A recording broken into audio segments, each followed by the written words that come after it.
예, 제가 한 10년 전쯤에, 10여 년 전이죠.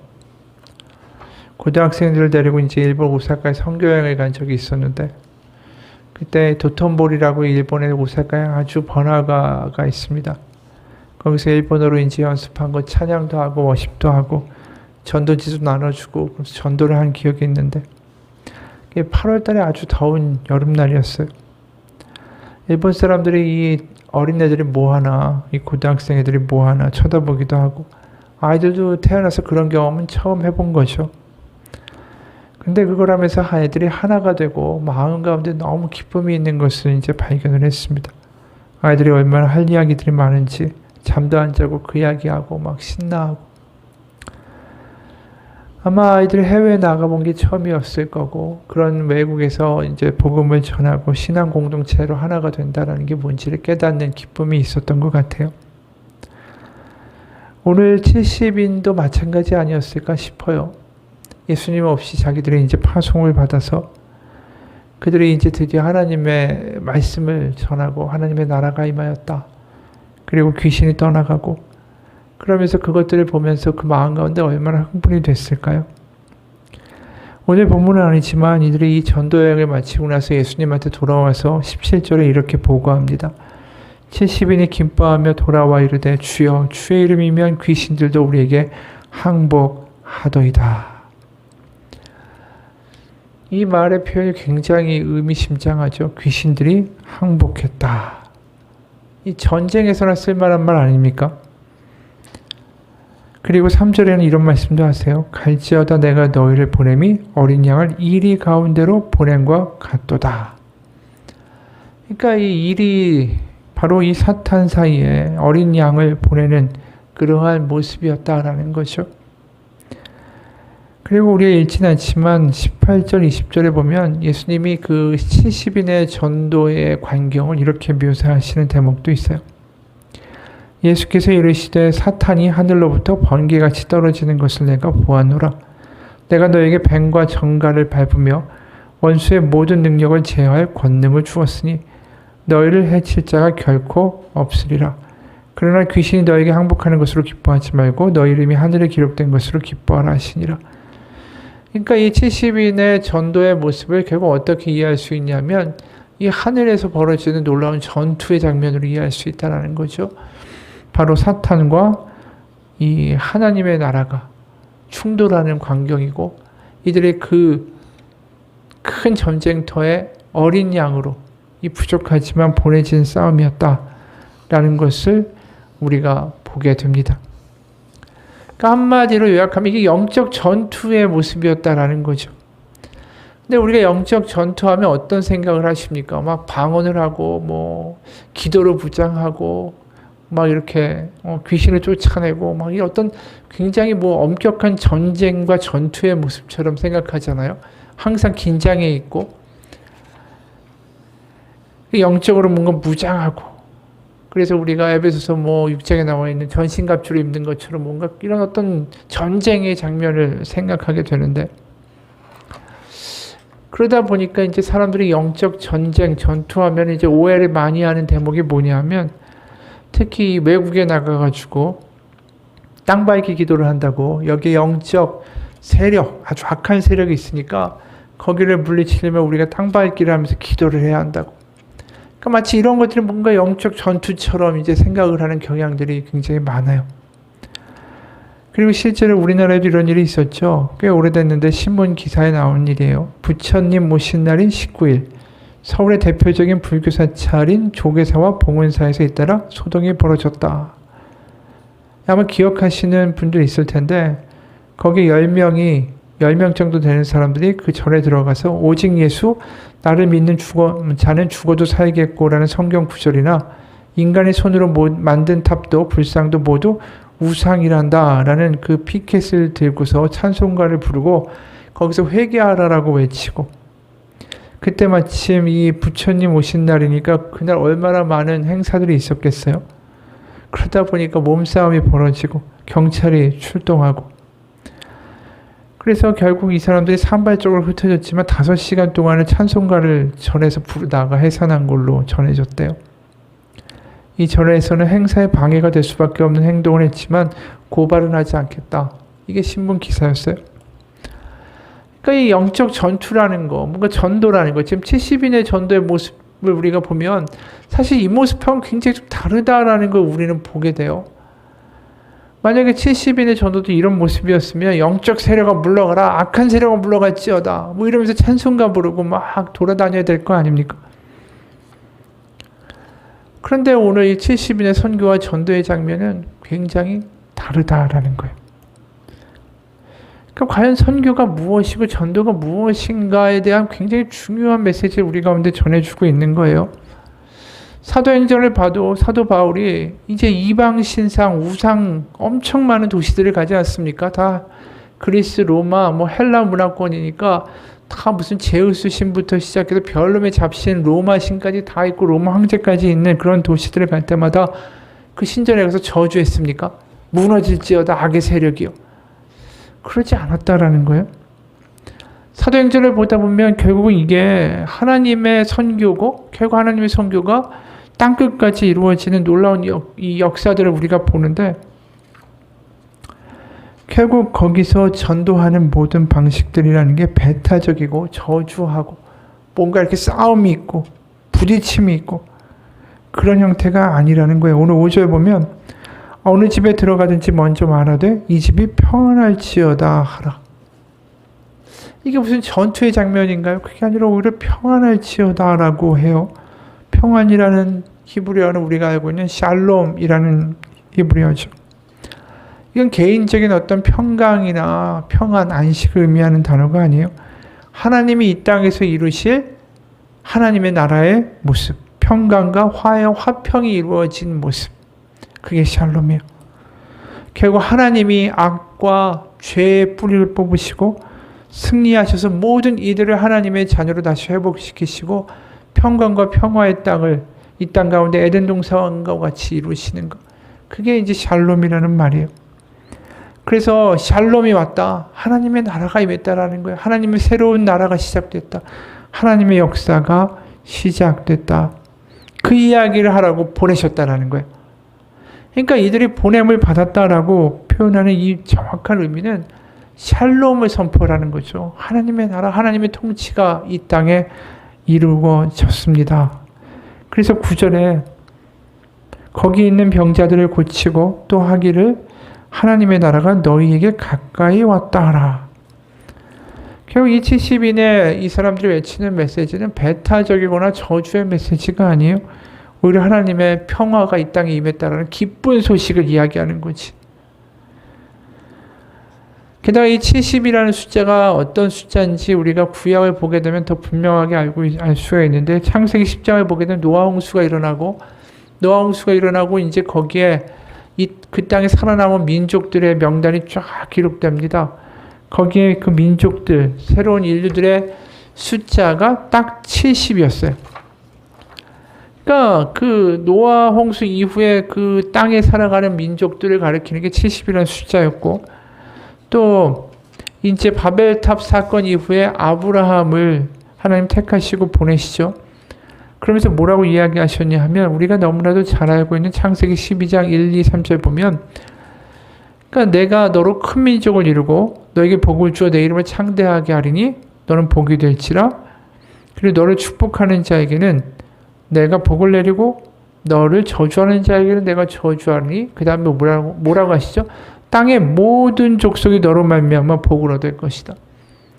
이 모든 족속이 너로 말미암아 복을 얻을 것이다. 그래서 아브라함도 열방의 아버지다라는 뜻이에요. 모든 민족의 아버지. 그래서 이제 아브라함의 후손이 결국 야곱이 되고 야곱이 애굽으로 넘어가면서 이제 새로운 역사가 시작되잖아요.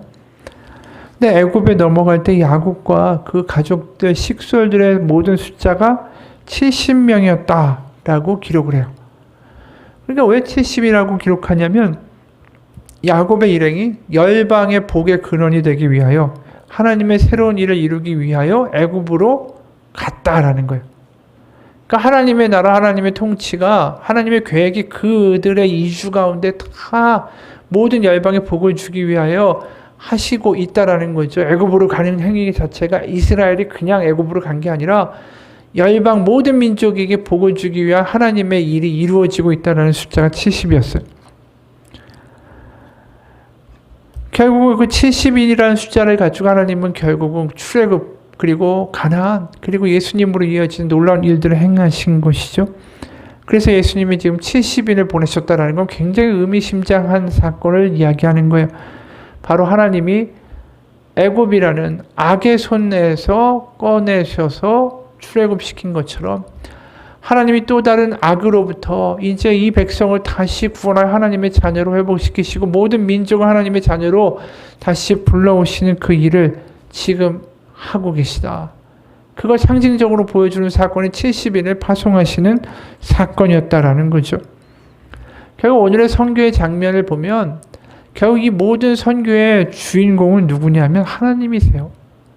구약에서부터 하나님이 그 백성을 타락해서 에덴 동산에서 추방됐던 그 하나님의 자녀를 다시 회복시켜 자녀로 부르고자 하신 하나님의 계획, 그 큰 계획, 창세기부터 쭉 연결되어 예수님까지 나오고 계시록까지 가는 그 놀라운 하나님의 계획이 지금 진행되고 이 땅에 임하였다. 그 이야기를 하러 가라는 거예요, 지금. 각 집마다 들리면서 하나님의 나라, 하나님의 회복이 임하였습니다. 그 이야기를 하는 게 선교고 전도라는 거죠. 그래서 하나님의 메시지는 결국 뭐냐? 회복의 메시지예요. 평강의 메시지고 샬롬의 메시지지 저주와 배타적이고 뭔가 이 굉장히 우리가 생각하는 편협한 이미지가 아니다라는 것이죠. 하나님은 계속해서 우리한테 어떤 메시지를 주시냐면 회복시키고 싶다라는 메시지를 주시는 거예요. 그러니까 에덴 동산에서 타락한 백성을 그래도 바벨론 노아 홍수에도 불구하고 바벨탑에도 불구하고 아브라함이라는 그 별 볼 일 없는 노인을 통하여 그래서 끝까지 다시 가나안의 하나님의 통치가 이루어지는 하나님의 나라를 세우고 싶어 하시고 그것이 결국 예수님으로 연결되고 그것이 다시 신약으로 와서 우리 모든 이 땅에 있는 교회까지 연결되는 하나님의 그 놀라운 열심, 회복시키시려는 하나님의 그 열심과 의지가 결국 우리가 선교하고 전도해야 되는 메시지의 핵심이다라는 거예요.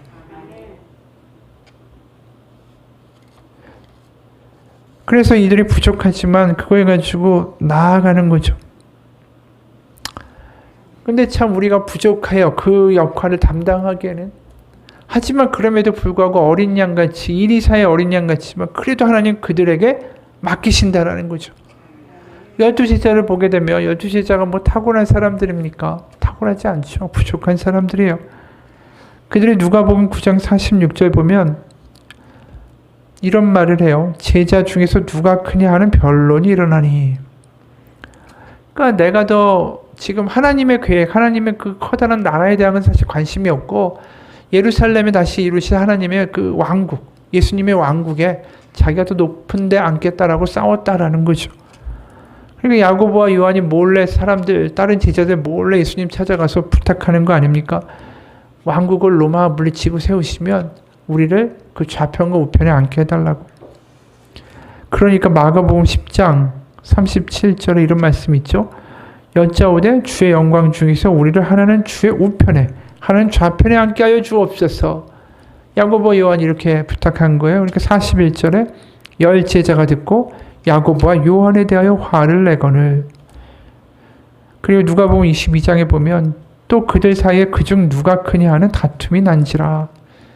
이들이 싸우고 있는 건 뭐냐 하면 내가 더 높은 자리에 올라앉겠다 해가지고 싸우고 있는 거지. 하나님의 커다란 그 선교와 하나님의 회복의 역사, 하나님의 나라, 하나님의 통치에 대한 그것에는 일절의 관심이 없었다라는 거죠. 그런데도 그들을 하나님 그래도 보내셔서 하나님의 선교를 이루고자 하시는 게 얼마나 하나님의 열심이에요. 부족한 나라도 붙들어가지고 그 일을 시키려고 하시는 하나님은 이 땅 가운데 그 누구라도 그냥 죽지 않고 복음을 듣고 회개할 수 있는 그 기회를 하나님은 항상 만들어주기 원하신다라는 거죠. 여러분, 우리가 부족합니다. 우리가 참 부족해요.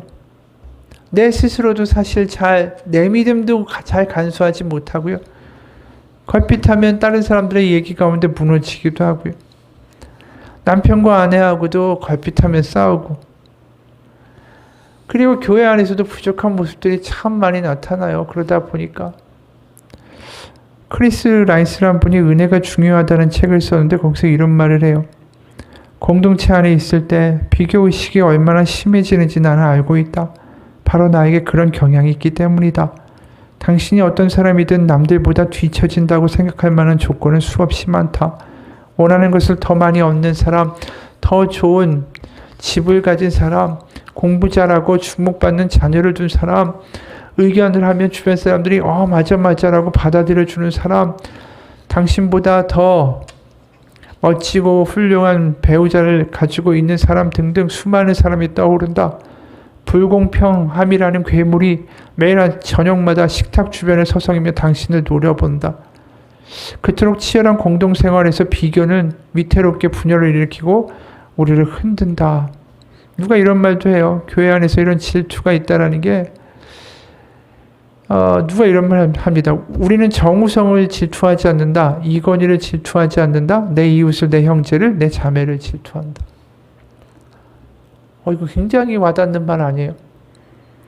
그러다 보니까 교회에서 더 열심히 활동하면 할수록 우리의 행동 반경과 우리의 이 교제의 반경이 교회로 국한돼 버리죠. 그러면서 어떤 일이 벌어지냐면 교회 안에서 질투하고 비교하는 일들이 더 터지는 이런 모순들이 발생하는 거예요. 왜냐하면 나하고 가까운 데 옆에 있으니까 그것 때문에 질투하는 거예요. 그러다 보니까 교회에서 자꾸만 싸우게 되고, 그러면서 사람들이 어떤 일이 벌어집니까? 가난한 성도들이 생기는 거예요.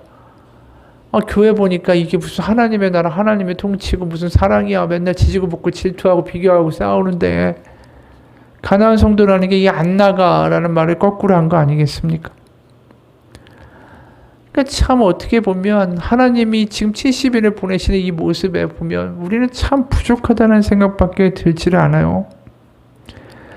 교회가 왜 이러한 모습이 되고 왜 이렇게 우리가 여기에 자꾸만 내 스스로의 이 부족한 모습 가운데 자꾸만 묶여서 살아가게 될까요? 너무 아픈 이야기죠. 근데 한편으로 생각해 보면 우리를 보면 참 가능성이 없어요. 그러나 12제자 같은 사람, 70인 같은 사람들을 데리고도 결국 하나님의 일을 이루시는 하나님을 보면 그래도 소망은 있다라는 생각을 하게 돼요. 우리를 보면 소망이 없지만 하나님을 보면 소망이 생긴다라는 거죠. 생각해 보세요. 누가 이렇게 무능력하고 자기들끼리 지지고 볶고 옆에 있는 사람하고 비교하고 쟤보단 내가 낫지, 이 싸움하는 이런 12제자를 데리고 이런 커다란 일을 하려고 하겠어요. 우리가 예를 들어서 하나의 사업을 한다고 생각해 보세요. 좀 능력 있고 똑똑하고 좀 큰 안목이 있고 좀 정직하고 충성심 있고 의리 있고 뭔가 이런 사람들 채용해야 되는 거 아니겠어요? 근데 이렇게 못난이에다가 열등감 쩔어 있고 겁쟁이에다가 비교질이나 하고 질투 많고, 그런데 하나님이 이 사람들을 데리고 하나님의 나라를 선포하고 계시다라는 거죠. 과연 영적 전쟁을 할 만한 능력이 되는 사람들이에요. 그런 깜냥도 안 되는 사람들을 대주고 하나님이 하신다. 이건 뭡니까? 결국 하나님의 나라, 하나님의 승리를 우리에게 달린 게 아니라 하나님께 속한 것이기 때문이에요. 우리가 항상 모든 것은 하나님이 하십니다라는 진정한 고백이 우리 가운데 있어야 돼요. 왜? 우리는 주제가 안 되니까. 우리 입술을 통하여 누군가가 하나님께 복음을 듣고 왔다. 그거 내가 한 거 아니에요. 내가 무슨 능력이 돼요. 하나님이 하신 거지. 우리가 교회에서 해야 될 가장 큰 말이 뭔지 아십니까? 하나님이 하셨다라는 거예요. 그러면 싸움이 안 나요. 하나님이 하셔야만 해요. 그리고 그게 굉장히 중요한 거예요. 하나님이 하셨고 하나님이 하셔야만 한다. 그럼 어떻게 되죠? 기도할 수밖에 없어요. 역대하 20장 15절에 이런 말씀이 있죠. 여호와께서 이같이 너에게 말씀하시기를 너는 이 큰 무리로 말미암아 두려워하거나 놀라지 말라. 이 전쟁은 너에게 속한 것이 아니오 하나님께 속한 것이니라. 아주 무기력한 노예들을 데리고 출애굽을 성공시키신 것도 하나님의 일방적인 은혜고, 홍해를 갈라주신 것도 하나님의 일방적인 은혜고, 가나안까지 들어가 승리하게 하신 것도 하나님의 은혜였어요. 처음부터 끝까지 다 하나님이 하셨어요. 여러분, 우리 영적 전쟁의 비결은 여기에 있는 거예요. 우리가 영적 전쟁에서 승리하고 우리 영적 전쟁을 하는 가장 근본적인 믿음의 기반은 하나님이 하셨고 하나님이 하셔야만 합니다. 그걸 붙들고 기도하는 거예요. 그게 영적 전쟁이라는 거예요. 그러다 보면 결국 우리는 뭘 얘기합니까? 하나님이 하셨습니다. 하나님이 이루실 것입니다. 하나님의 평강을 선포할 수 있는 담대함이 우리 가운데 생기는 거예요. 내 능력으로는 안 돼요. 하나님이 하실 것입니다. 하나님이 하셔야만 합니다. 우리는 할 수 없습니다. 하나님이 살아계십니다. 그게 우리가 늘 매일매일 삶 가운데 영적 전쟁터에서 해야 할 고백이라는 거죠. 그 고백이 분명한 사람들이 승리하면서 살아갈 수 있어요. 그리고 아주 간절하게 기도할 수 있어요. 왜요? 하나님이 하셔야만 하기 때문에. 그래서 오늘 4절, 7절, 8절 보면 특히 이런 모습이 더 드러나는 거죠. 전대나 배낭이나 신발을 가지지 말며 그래서 아무에게도 무난하지 말며 그 집에 유하며 주는 것을 먹고 마시라. 일꾼이 그 싹을 받는 것이 마땅하니라. 이 집에서 저 집으로 옮기지 말고 어느 동네에 들어가든지 너를 영접하거든 너희 앞에 차려 놓는 것을 먹으라. 아무것도 가져가지 말래요. 이거 자신의 일절의 능력을 의지할 수 있는 상황이 아니에요. 모든 건 하나님이 하셔야 되는 거예요. 하나님이 하실 것이고 하나님이 하셔야만 하고 우리는 하나님이 이루실 것을 믿습니다라는 기도밖에 할 수 없다라는 거죠. 그러면서 정말 아무것도 없는 거지들 같은 모습 아니에요? 그러면서 선포해요. 하나님의 나라가 임하였습니다. 그리고 거기서 귀신이 쫓겨나가는 역사들이 일어난 거죠. 여러분, 하나님의 나라는 바로 하나님 앞에 겸손하게 하나님의 능력을 구하는 사람들 사이에서 일어나는 역사입니다. 내 능력으로 할 만하고 내가 가진 것으로 좀 된 것 같고 그래서 하나님 아니면 안 됩니다라는 고백을 할 수 없는 사람들에게는 하나님의 이런 역사가 나타나지 않아요. 그러다 보니까 오늘 이 제자들이 가서 이 평강을 전할 때 하나님의 샬롬을 이야기할 때 그들을 맞이해서 식사를 대접하는 사람들, 정말 나눌 음식조차 없는 가난한 집들, 그 딱딱한 빵 한 조각 서로 띄어서 나눠 먹을 때, 그럴 때 뭐라고 선포하라는 거예요? 하나님의 샬롬이 여기 임하였습니다. 뭔가 근사하고 대단하고 막 복이 있고 막 갑자기 부자가 되고 뭐 이런 모습이 아니에요. 초라해요. 지금으로 보면 아무것도 없어요. 하지만 하나님의 나라가 임할 것입니다. 하나님의 임재가 여기 있을 것입니다. 이렇게 선포할 수 있는 거, 이게 하나님의 사람들이 할 수 있는 이야기 아닐까요? 여러분, 우리가 부정적인 이야기들이 아니라 정말 주변 가운데 힘들고 어려운 사람들, 또 병실 가운데 지금 힘들어 있는 이들, 그들 가운데 같이 손잡고 기도하면서 하나님이 하십니다. 하나님이 하실 것입니다. 하나님은 함께 하십니다. 그 이야기를 하는 게 선교고 전도고 복음의 선포예요. 그럼 그곳에 두세 사람이 모인 곳에 내가 함께 하겠다라고 말씀하시고 하나님의 나라가 너희 가운데 있다라는 하나님의 그 예수님의 말씀이 그 가운데 이루어지는 것이죠. 여러분, 우리가 교회에 소망이 있다라는 건 다른 게 아닙니다. 마음이 가난한 사람들이 돼서 주님만 같이 바라볼 때 이곳에 우리의 부족함에도 불구하고 임재하시는 하나님이 계시기 때문입니다. 오늘 70인의 모습들을 보면서 정말 이들이 방문한 집마다 먹을 게 없고 이 사람들 역시 가진 것 없이 가지만 너무나도 큰 이야기를 하고 있지 않습니까? 우리의 삶을 생각해 보세요. 지금 뭐 돈이 없고요. 가족 형편이 어렵고요. 경제 상황이 어렵고요. 우리도 다 초라한데 초라한 우리들의 입에서 과연 이런 이야기들이 나올 수 있습니까? 맨날 돈 걱정, 아니면 짜증, 아니면 어떻게 할까에 대한 염려, 그러다 보니까 소리나 지르고 이러고 있다면 오늘 이 모습을 한번 보고 우리도 한번 이 모습이 되게 원한다라고 기도했으면 좋겠어요. 70인의 제자들 가진 거 없습니다. 찾아가서 복음 선포하는 것도 별 볼일 없는 거예요. 하지만 그곳에 하나님의 나라가 임할 수 있다. 그 믿음, 그 입술의 선포, 하나님의 나라, 하나님의 임재, 그것을 믿고 살아갈 수 있는 우리가 되기를 원합니다. 세상 사람들하고 똑같이 말하고 똑같이 반응하고 똑같이 낙담하고 똑같이 질투하는 인생이 아니라 하나님은 일하십니다.